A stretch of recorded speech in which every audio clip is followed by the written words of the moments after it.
Hi, I'm Art Taylor, the president and CEO of BBB's Give.org. I wanted to come on and do this video in an unscripted and sort of candid way because I know that many people will want to give as a result of this Hurricane Florence, that is soon going to make landfall in the Carolinas and surrounding areas. And from every account that we're hearing, this is going to be a major storm. It's going to affect a lot of people, property, and as a result, we know that people will want to give to support them.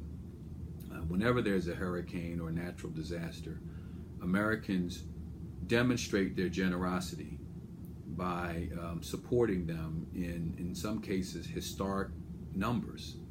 And I would certainly expect that people will be generous this time around.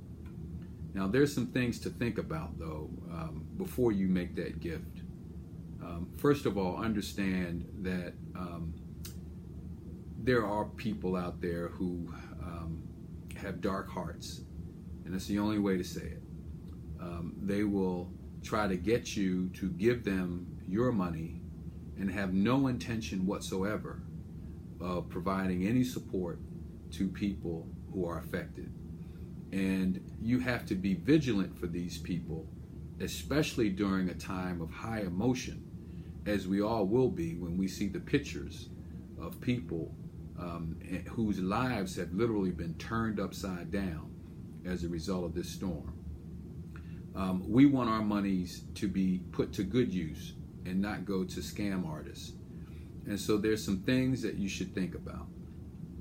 First of all, when you're giving online, which is a great way to make a gift, nothing wrong with giving online, you probably don't want to respond to an email solicitation, however. Email solicitations can be fraught with all sorts of problems. So unless you have dealt with that particular charity before, you probably don't want to respond to an email. It could be a phishing scam or some other way to get you to give information or even money to something that may not be at all useful. Instead, go directly to the charity's website if you want to make a gift and give that way. Secondly, there's always this question about whether you should give to individuals or give to organizations.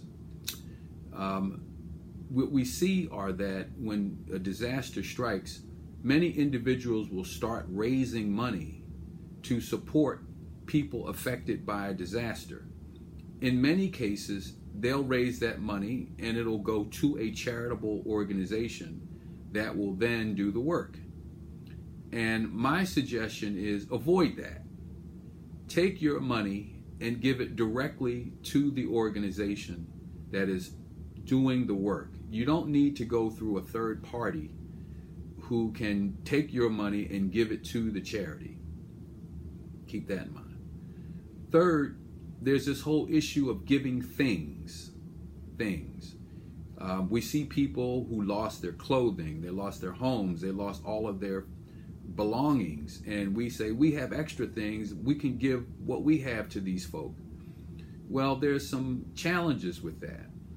Just imagine you're in the middle of a disaster and suddenly people who are working to rescue people and help people are now having to sort through mountains of items that others have sent to try to decide whether these items should go to anyone. They're just not ready to do that. At best, you'll want to find out which organizations do actually accept clothing items and other furnishings that people may need. But generally, this is not something that is going to happen immediately after a disaster. It will take time before they can get to needing to provide those kinds of things. So think carefully about, this sudden rush or urge that you might have to go through your closets or to find extra items that you have that you want to give to someone. And most charities at this point will want money.